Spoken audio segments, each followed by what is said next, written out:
Hello, everybody. Good evening. Thanks for coming back.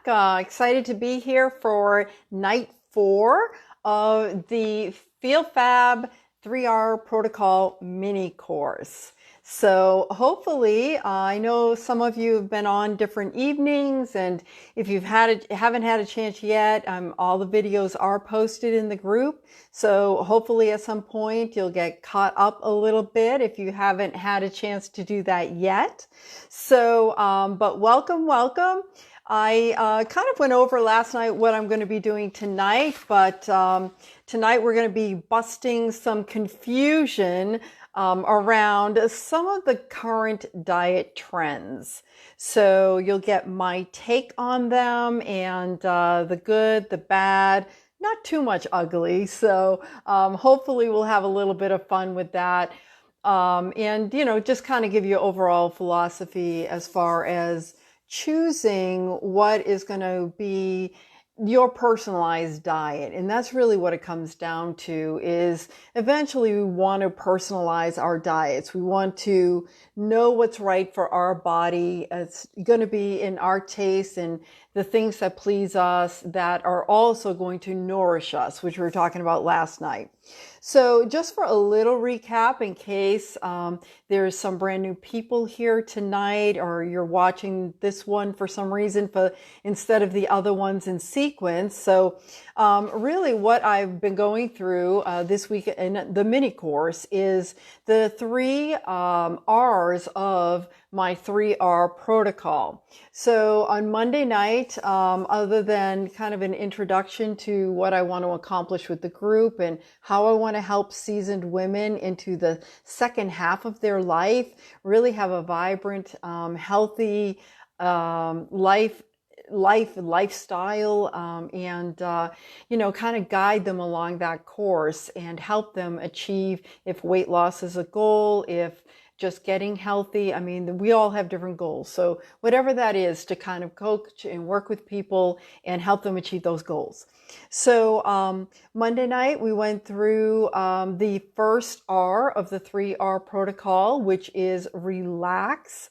And relaxing is really, especially if you've been dieting for decades, if you've had health issues for a while, or you've just known that you've needed to put yourself in a better position.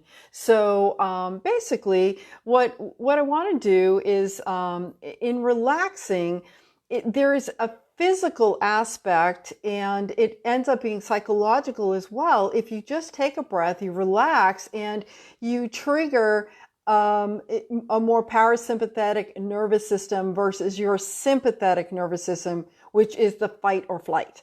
So that's the first part of my protocol. I go into a whole bunch of details. You can listen to Monday nights and learn all about that. So then on Tuesday night, we talked about the second R of my protocol, which is releasing. And we talked about releasing all sorts of toxic beliefs around food, around our weight, our body image, as well as releasing actual physical things that are a lot of times stuck in our bodies. And we went through that part on Tuesday night, so you can listen to all of that. That's a fun night. And then last night, we got to the third R, which is really replenishing. And when we're talking about replenishing, it's really, I like to think of it as we are going to nourish ourselves, replenish ourselves with foods, but also with, replenishing our body and our soul. It's really a full replenishing of our life, and to find pleasure again in those things. So that's kind of what our topic was last night. And so tonight we're going to get into a little bit of diet trends. And of course, just to kind of mention a little bit on the protocol that I do have a 9-week program that is my FeelFab 3R protocol program. And it's 9 weeks long. Obviously, what we did in the mini course was just kind of touch on some of the points, and the course is going to go much more in depth. And what my program is, just to let you know, you can look it up, of course, on feelfabulousnutrition.com in the Work With Me section. But my protocol is really a hybrid program, because what I found through my years and decades of dieting and joining different programs at different times is that there are aspects of a group program that I do really like, because there is a camaraderie. We're all in this together. We're cheering each other on, and that's really wonderful. And we get to share all sorts of things, recipes and little tips, tricks, and sometimes maybe if we're having a little struggle, being in a group can really lift each other up. And I like that. And I've enjoyed that in the past. But what was also something that for me, there's also such a personalization, because we're all in different positions. We're in different health. We're in different ages. Our bodies are in different shapes. And so sometimes what is a general group protocol or a suggestion or a diet that might be suggested, it isn't individualized. And so what I wanted to really do is to put together a program that had the best of both worlds. So my 9-week program, you get 3 individual hour sessions. Well, I break it up a little bit different. I actually do about an hour and a half on the first session, and then I do 2 45-minute sessions after that. And we really talk about you personally. So in my protocol, you'd have a chance to work with me on a one-on-one basis, and then have the support of the group as well.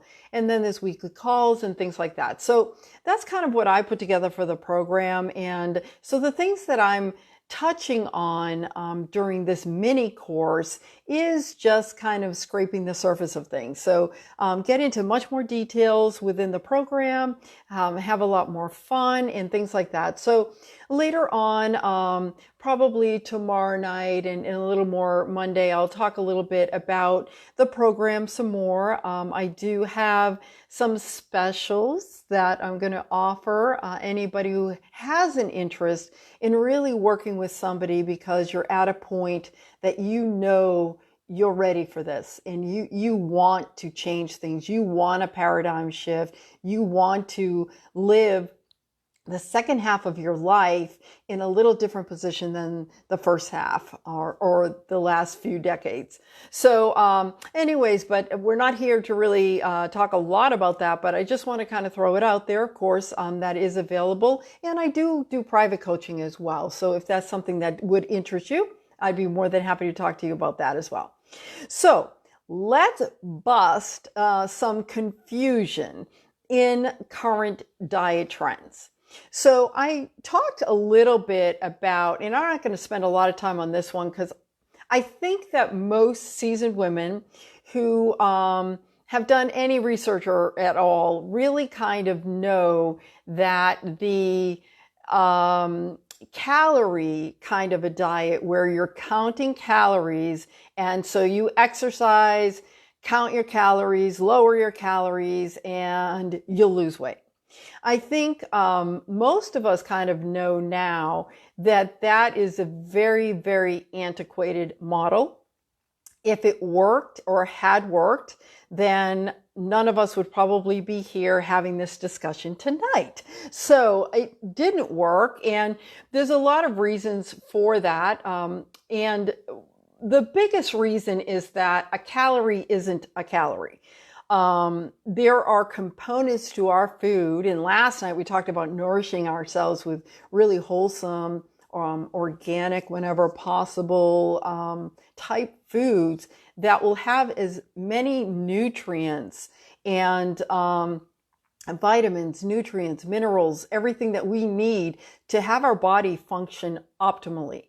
So when we talk about a calorie type of a diet, and, or a point diet and things like that, they're still looking at how many calories you're consuming in a day. And the old philosophy, I mean, I remember decades ago, a doctor just saying, well, just eat less, honey, and exercise more and you'll be all set.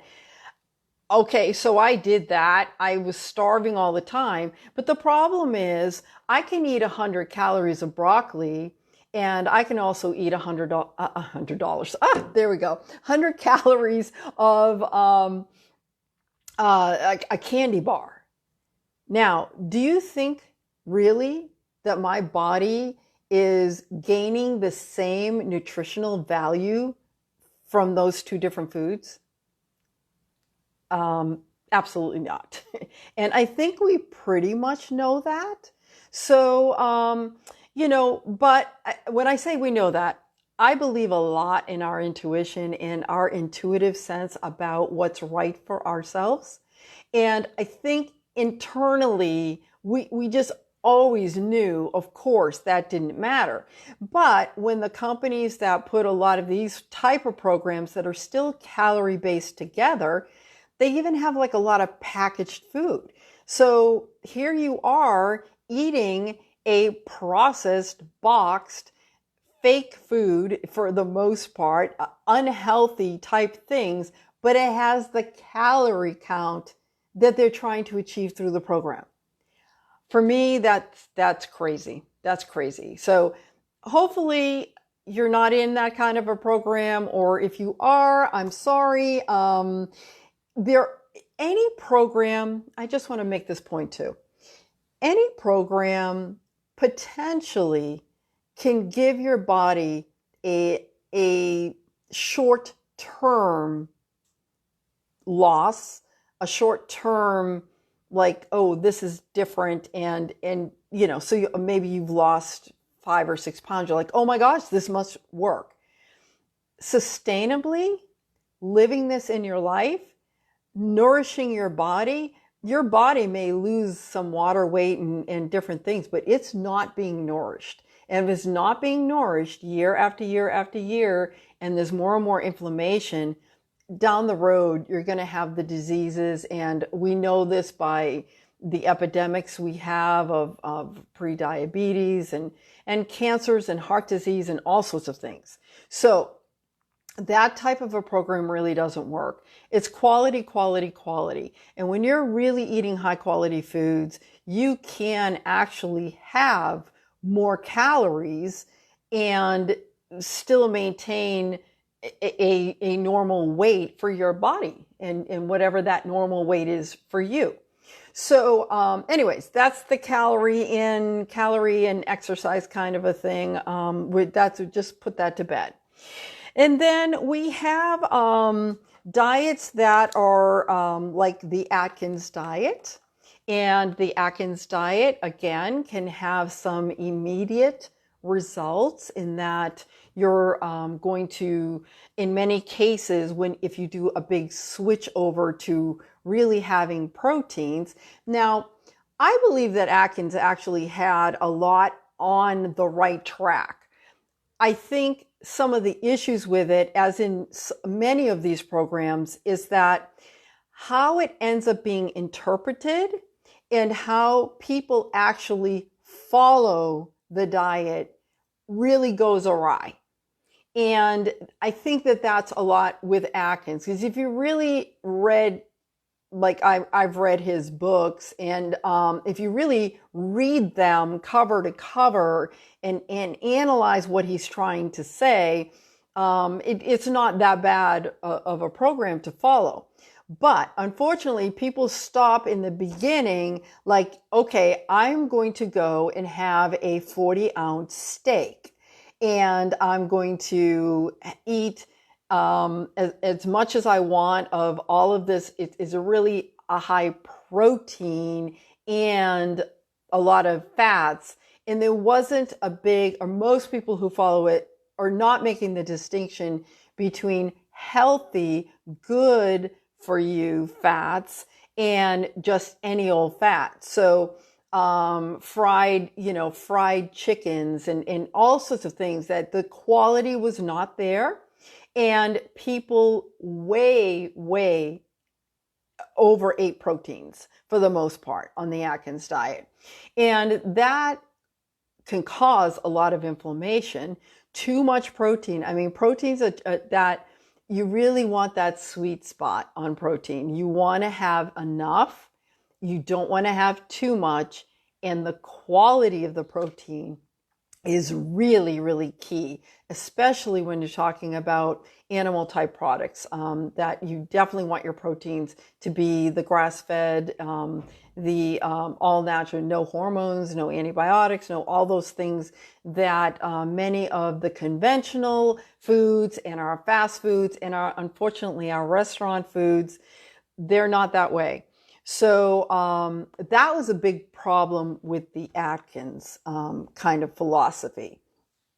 And then we have things like people on a vegetarian diet. Vegetarian diets can be a great thing. Hey, Kathy, thanks for coming on. Vegetarians can also be a decent diet for many people. Again, how people use vegetarian versus what a great vegetarian potential diet can be is two different stories. So here again, we have that little how people really use the diet versus how it could be used is two different stories. So for many people, and that are on vegetarian diets, there's different reasons that they go on it. Of course, you have people that are very strict, and the vegans and things like that, where it's really a philosophy against, or not wanting to consume animals and animal products or even fish and things like that. So I'm not getting into any details on these, but the problem is many people who go vegetarian, they are not eating all of this wonderful seeds and whole fruits and nuts and greens and everything like that. They're eating the pastas, the breads, the packaged food, and it's not meat products, so it's vegetarian, but the quality is horrendous. So again, can you be on a vegetarian type diet and really eat very healthy things on that? Absolutely. Can that work for people, and does it work for people? Sure does. But can you also be on a vegetarian diet that is really made up of a lot of foods that are not nourishing your body? Yes, you can be doing that as well. So, and I'm going to kind of pull all of this together at the end so it makes sense, but I'm just kind of going through the pros and the cons of all these different diets. So that's your vegetarian type of diet. You have the paleo diet that's out there, and which is very popular. Again, components of it, more natural foods, but it tends to be very over proteined. And again, how you use the diet can vary from person to person. So I want to make that point, because if you're using any of these diets that we just talked about in a way where you're still eating extremely high quality foods and then just kind of putting some of the leanings towards these diets into it, there's nothing wrong with that. But if you're using paleo, so again, you're super high in proteins, and everything, for the most part, it needs to be raw and things like that. And there's certain vegetables and certain people where that really is not, that's actually going to cause more inflammation in their bodies. So the paleo has some good aspects about it, but I wouldn't stay paleo all the time. Okay. And then we have the Mediterranean diet. Okay, Mediterranean diet, there's lots and lots of doctors that will be, and nutritionists that will highly recommend a Mediterranean diet. My view on it is depends what Mediterranean means to you, okay? Because just like a lot of things, when you're following a Mediterranean diet, you can follow it in a way that is extremely healthy and a wonderful diet to be on. You can also follow it depending on your interpretation where you're not really doing that. And again, it comes down to qualities. Are you following a Mediterranean diet that may mean eating very high quality, fresh foods, a lot of fish, wild caught, high quality fish, and you're having extra virgin olive oil in, a certain amount? And that may be a perfect diet for somebody. Or are you following a Mediterranean diet saying, well, I'm going to be like the people in the Mediterranean, and I'm going to have 2 or 3 glasses of wine every night, and I'm going to have my pasta, and I'm going to have my pizza, and I'm going to have my tiramisu for desserts, and I'm going to kind of have those fish and other things in there as well. So obviously, if you're following that type of Mediterranean diet, probably not going to work for you. And again, to keep in mind that a lot of these diets can work for a certain amount of time.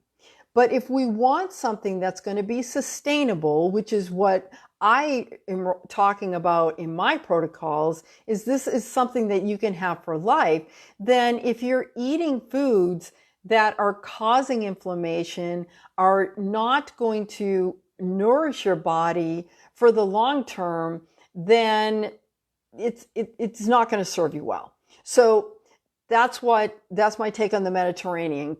Can be a great type of a diet to follow, but it can also not be so great depending on how you're interpreting the Mediterranean diet.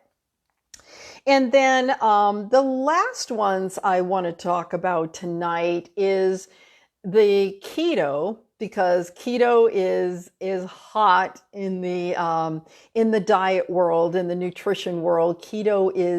There are many well-respected nutritionists that I listen to and learn from and have taken programs from and things like that, are they love ketogenic diets.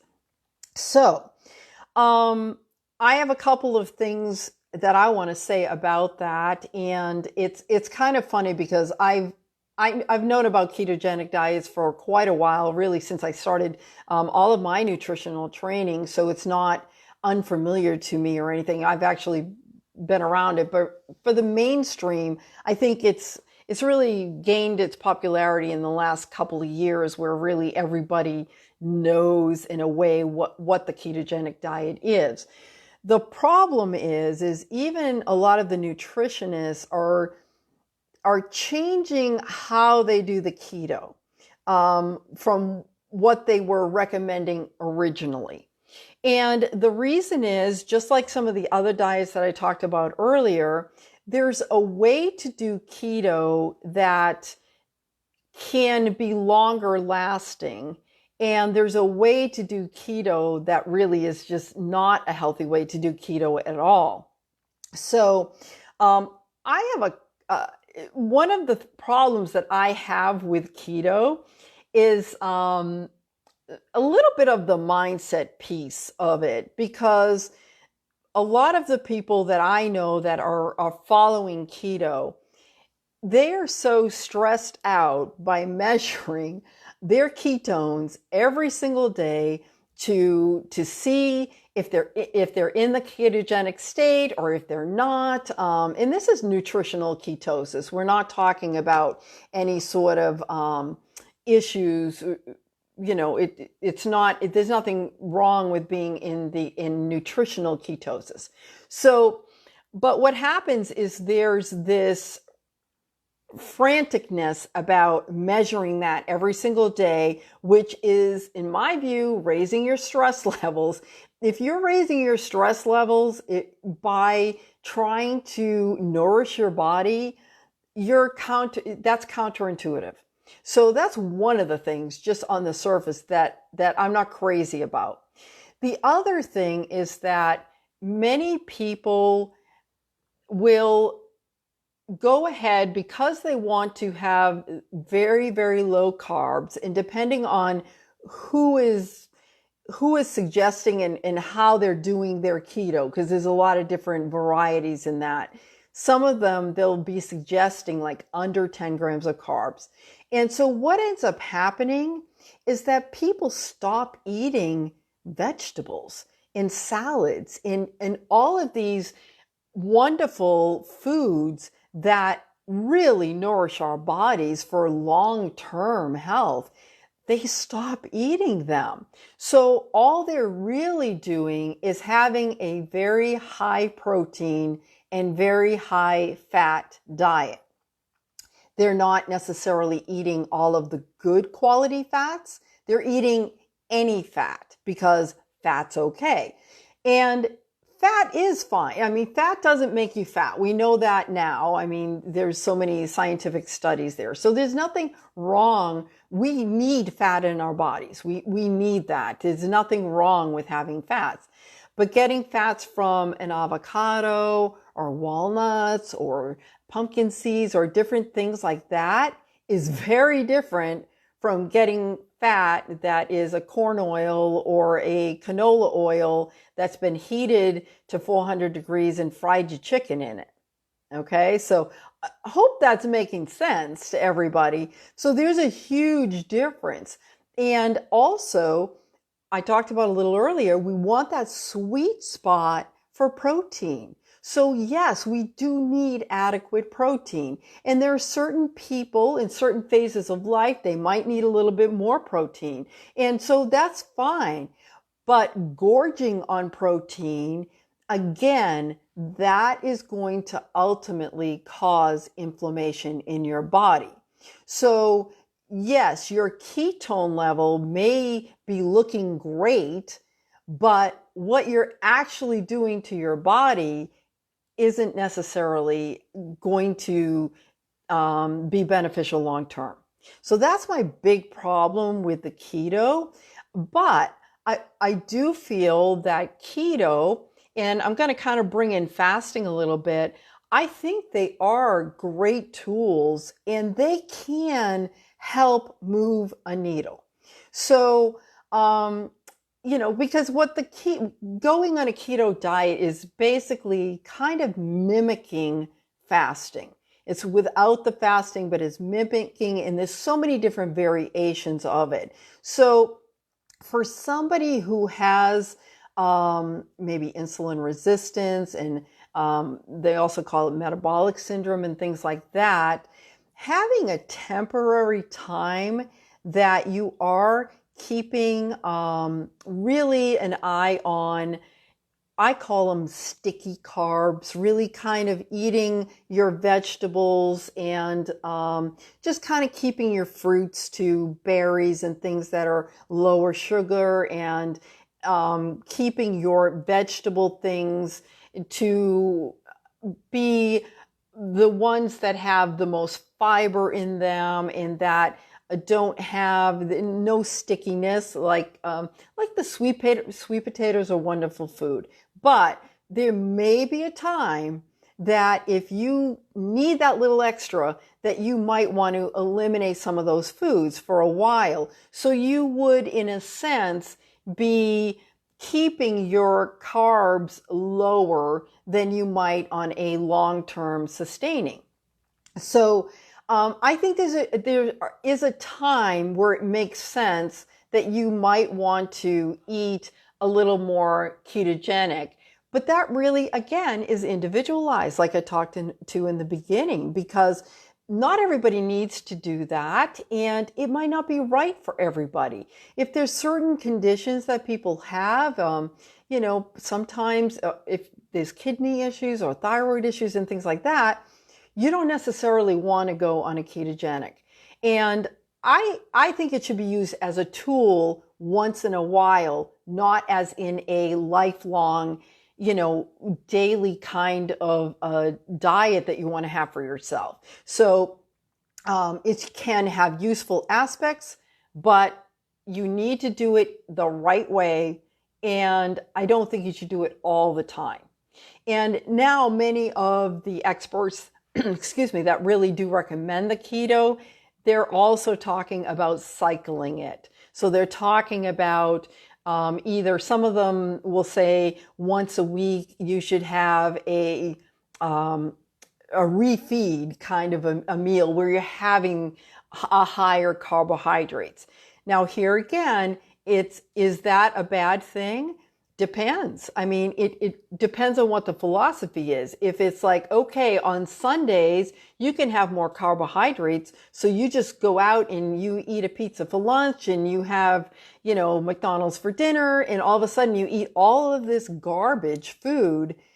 That is ridiculous. That doesn't make any sense that you're going to try to be ketogenic for 6 or 7 days or for a week or two, and then you're going to spend a week eating garbage, and then you're going to go back on the ketogenic diet. That's not doing anything for your body. So a lot of good things from keto. I'm not against it per se, but I just feel like you really, really have to make sure that you're doing it the right way with some basic philosophies in there.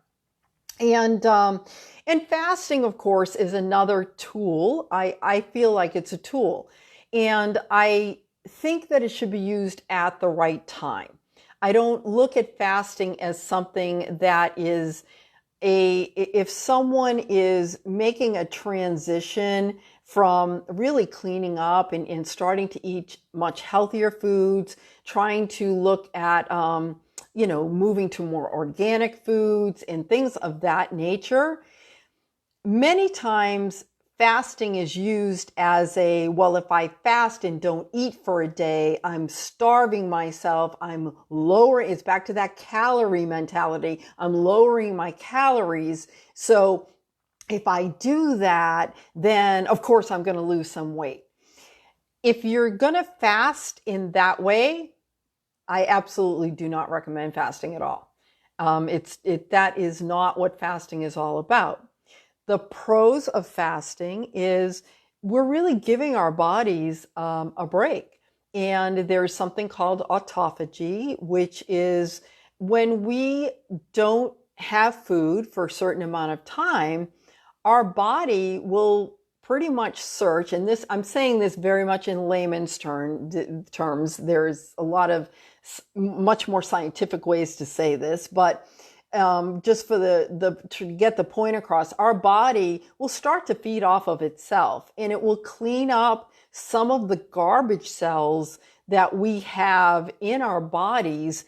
And that autophagy is like self-eating, and it will get rid of those things and eliminate it from our bodies. So that's really wonderful. And of course, fasting in itself has been in religious, almost every religion has some sort of a fasting protocol.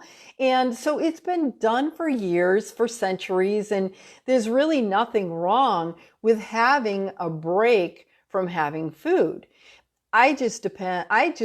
For me, it depends on when you're using it and how you are using it. I use fasting, but there was a time where I would fast only to really feast afterwards. So it didn't really get me anywhere. It was very counterproductive. And, but if you fast in the sense of allowing your body to have some time to let things to give your digestive system a break and things like I think fasting can definitely be used. Now there's so many ways to use fasting, and this again is why I really believe that you have to individualize what's right for you. Generally speaking, you can actually, if you stop eating after dinner and you don't eat till breakfast and you have kind of a 12-hour period of time, let's say you stop eating dinner at 7 and you have breakfast at 7 in the morning, you've actually fasted for 12 hours. Now, we don't call it fasting per se, but that's really what you've done. And I think that's excellent. I mean, I try to use that protocol myself. I try to have during my sleep time, I get about 8 hours of sleep, but I try to stop eating a couple of hours before I go to sleep. And then I don't usually eat immediately when I wake up. So all in all, it tends to be about 12 hours. And so I believe very strongly that giving your body a break, I don't necessarily call it a fast, but just giving your body the time to digest the foods that there, to let you sleep better that way. There's lots of things. So fasting is a tool. I think it can be used if done right. There are different ways to do it. Like I said, I do not believe that you should necessarily go on a longer term fast unless you're already in a certain shape and or you're under a doctor's care. Of course, if you're going to your doctor is telling you to do this and they're going to monitor you, but fasting can change your medications and things like that. So your needs for medication. So it's not something you want to do unsupervised. When I'm saying long, I'm talking about past 24 hours. If you want to do that, but fasting can be fun, and fasting can be a great thing to do together in a group as well. And I haven't done any extended fasts. The most I've done is a 24-hour fast, and which is basically dinner to dinner. So if you have dinner at 7 one night, and then the next night at 7 you have dinner, and in between all you've had is your waters and teas, and you can have coffee and things like that. If you've done that, then you've fasted for that time. So I've done that a few times, and I feel good. So it can be a good tool, but I don't think it's for everybody. I think that it's not the first tool you jump into. I think going ahead and cleaning up your diet first is really what we want to do. And the other thing that's my big philosophy is that I really believe that one of the things we need to get away from, is the thought that we need to be eating all day long. And now with more and more science and a lot of the reasons we have the insulin resistance that we do is that we're eating like every other hour. Many people are eating constantly all day long. And anytime we're putting food into our mouths, then there is some sort of chemical reaction that's going on within our body, depending, of course, on what that food is. So I think that it's pretty much known now that what we were taught back in the 80s, that, you get up, you eat right away, and then you have that snack, and then you have your lunch, and then you have a snack, and then you have your dinner, then you have a snack, we're just pretty much grazing all day long, is actually not doing us any good at all. Historically, through the centuries, we were not made to be just constantly grazing and eating. That's really not how there were plenty of times where people didn't have food, and they would basically fast for days because there was no food available. And our bodies are really very adaptive to all of that. And that's why it does the wonderful things that it does. So I believe that getting back to more of a 3 meal a day makes so much more sense. And then you're also, by doing that, you're not necessarily spiking your insulin levels constantly throughout the day. And you're giving also your body a chance to actually digest and assimilate everything that you've eaten in your meals. So 2 or 3 meals is really all we need to have. Now, like anything, where you're coming from and where you're starting from is going to determine what your first steps are. If you're eating 10 times a day right now, maybe you do need to cut down to that a few meals and maybe a snack or two. If you're already eating, lesser times, then maybe going right to having 3 meals a day would make sense. Or two, sometimes I have 2 meals a day now, and I'm not hungry as long as I'm eating my high quality food. The only times I'm really hungry is if I ate something that was not really, didn't have any nutrients to it and wasn't good for me.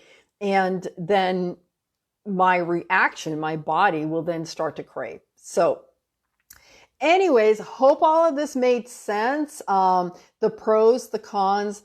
Ultimately, everybody is going to really tune into their own body wisdom, and they're going to experiment with different tools, different ways of eating that is going to really work for them, and that they feel healthy, they're at a natural weight that they feel comfortable with, and that they have lots of vitality. And obviously, you will still go to doctors and things will be checked and see if all the levels and everything that needs to be in order is in order. But that's kind of the goal. And what we want to do is have our own diet, whatever that is. Okay. So I'm having my own, and we keep tweaking it as we need to tweak it and go along, but something that we can follow long term that is going to give us the healthiest life that we can have for the rest of our lives. So that's my philosophy. Hope that made sense. And, if you have questions, again, like I mentioned, I am doing a quick Q&A, or I can answer it through the Facebook and things as well. So if there's something, there's obviously other diets out there. If there's something that you have questions on, that you're curious about my take on another type of a diet or things like that, then definitely email me at info@feelfabulousnutrition.com, or post it in Facebook. I'll definitely get back to you, or I can also address it on Saturday morning and go through any of that as well. So thanks again for being here. I appreciate it. I'm hoping all of this is coming together for you. I'm super excited that you're going to be taking a journey to better your health and lose weight if that's a part of it. And I'm here to coach you along, guide you, and give you as much information and help as I can. So thanks again. Have a great night, everybody. Bye.